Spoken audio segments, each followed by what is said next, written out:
10واں ہی منانا ہے تو خالی عید الفطر اور عید الاضحی کیوں؟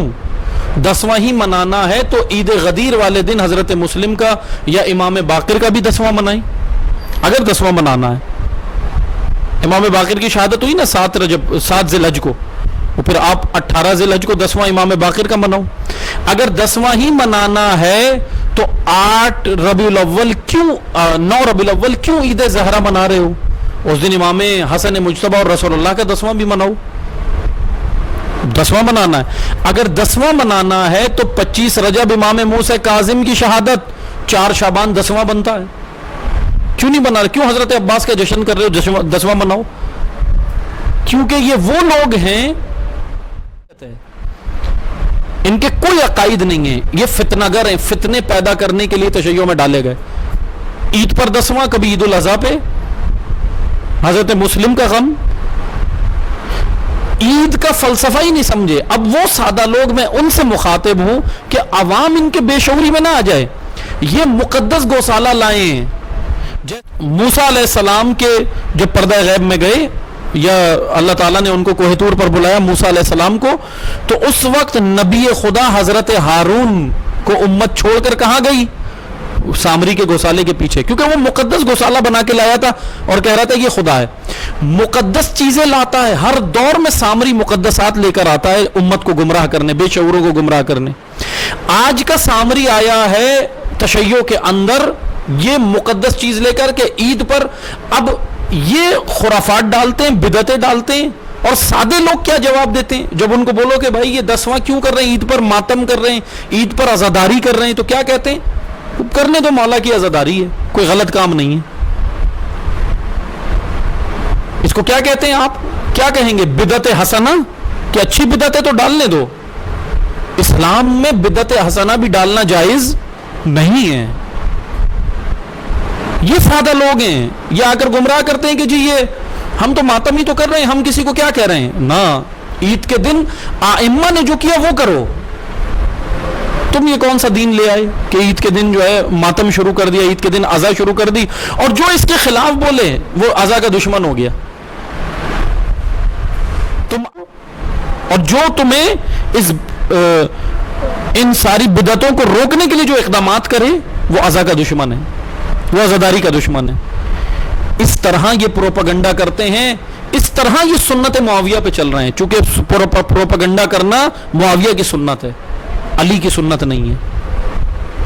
عزیزان محترم، بس میں یہ عرض کروں گا، ان پر توجہ کریں۔ عید الفطر اور عید الاضحیٰ یا عیدین امت کے اجتماع اور امت کی طاقت کے روز ہیں۔ روز جمعہ امت کی طاقت کا روز ہے۔ امام باقر علیہ السلام یا امام سجاد علیہ السلام نے جب مسند حکومت، چونکہ امام کا حق تھا، اب یہ روایت لاتے ہیں، میں ایک اور عرض کروں، یہ روایت لائیں گے جی مولا نے دیکھو عید کی نماز کے بارے میں کیا کہا، جمعے کی نماز کے بارے میں کیا کہا، کہ یہ ہمارا حق تھا، وہاں پہ طاغوت بیٹھا ہے۔ امام نے کس کے بارے میں کہا تھا؟ تم امام کے کلام کو زیادہ بہتر جانتے ہو، تم اتنے بڑے مطلب عالم ہو گئے۔ امام نے کیا کہا تھا کہ بنو امیہ کے امام جمعہ و جماعت، بنو امیہ کی طرف سے مقرر کردہ، بنو امیہ کی حکومت اور حکومتی مقرر کردہ جتنے امام عیدین اور امام جمعہ تھے، ان کو امام نے کہا کہ یہ حق ہمارا تھا۔ اور ان جہلاء نے یہ من گھڑت چیزیں ڈالی کہ وہ حدیث اس کو اٹھا کر کہاں پر فٹ کیا انہوں نے، کہ یہ تو امام نے سب کے بارے میں بول دیا، اب جو بھی جمعہ پڑھائے گا، اب جو بھی عیدین پڑھائے گا، وہ حق کے امام باقر اور حق کے امام سجاد کو غصب کر رہا ہے۔ انہوں نے یہ باقاعدہ یہ کس کے اوپر؟ شیعہ علماء کے اوپر ہی یہ ڈال دیا کہ اب آپ بھی نہیں پڑھا سکتے۔ اگر شیعہ عالم جمعہ پڑھائے گا، شیعہ عالم عیدین پڑھائے گا، تو کہتے ہیں تم نے حق کے امام سجاد غصب کیا۔ یہ ہیں گمراہ کن نظریات۔ اسی لیے امام جعفر صادق علیہ السلام نے معانی الاخبار میں کہا کہ ہماری حدیث، ایک حدیث جمع کرنے والا، ایک حدیث سمجھنے والا 1000 حدیثوں کو صرف جمع کرنے سے بہتر ہے۔ ایک وہ جس نے 1000 حدیثیں جمع کی، ایک وہ جس نے ایک حدیث کو سمجھ لیا۔ امام نے کہا یہ فقیہ ہے، یہ فقیہ بنے گا۔ فقیہ بننے کے لیے حدیث کو سمجھنا ضروری ہے، حدیث کو پڑھنا کوئی کمال نہیں ہے۔ کتابیں پڑھ کے ممبر پہ آ جانا کمال نہیں ہے، کتاب میں سے نکالنا کیا مستند ہے، کیا ضعیف ہے، کون سا راوی مستند ہے، کون سا وہ علم رجال کی اصطلاح سے کون سا راوی مردود ہے، کون سا راوی مجہول ہے، کون سا راوی شرط الخمیس میں آتا ہے، یہ دیکھنا، یہ محقق تحقیق کرتا ہے۔ اسی لیے تدبر، تفکر اور تعقل کا ہر امام نے ذکر کیا۔ بس آپ توجہ کریں، ان سامریوں کے جھانسے میں مت آئیں۔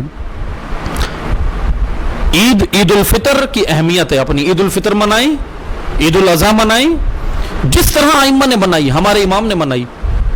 عید اللہ کی عبادت کا دن ہے، عید اللہ کی بندگی کا دن ہے۔ عید الفطر فطرت کے اوپر سے جو آپ نے روزے رکھے، پورے 30 دن ماہ رمضان میں روزے رکھے، انسان کی فطرت سے غبار اٹھا، طبیعت کا غبار ہٹا، غرائز کا غبار ہٹا، شہوتوں کا غبار ہٹا۔ اب جو فطرت پاکیزہ ہو گئی، اس کی فطرت کی پاکیزگی کی وجہ سے اللہ نے تحفتاً عید الفطر عطا کی ہے۔